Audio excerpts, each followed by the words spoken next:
Kelbia kovą. Ir jūsų dešinėje Ryteris Bernard, jūsų kairėje Janaris Šestijos. Ką aš ten sakau apie draugiškumą, jis greitai baigėsi.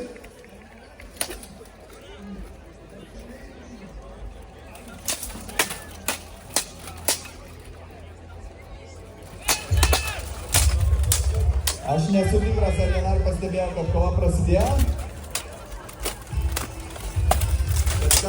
Bet kartais jai neužtenka jėgų.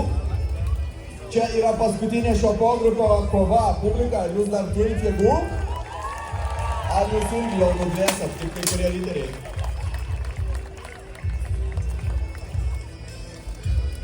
Aš suprantu, sunku juos žiūrėti, čia sėdint.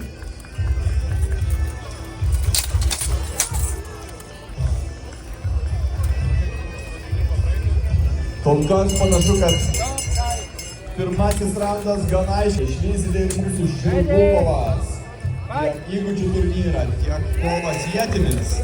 Dabar antrasis raundas.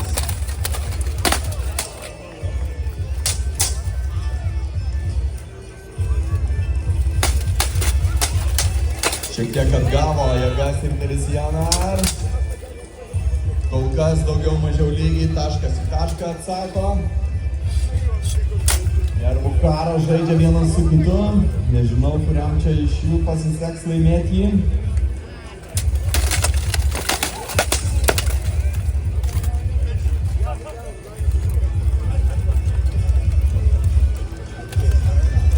Panašu, kad Ryteris Bernard užtikrinta savo pergalę. Renkasi po 1 taškus.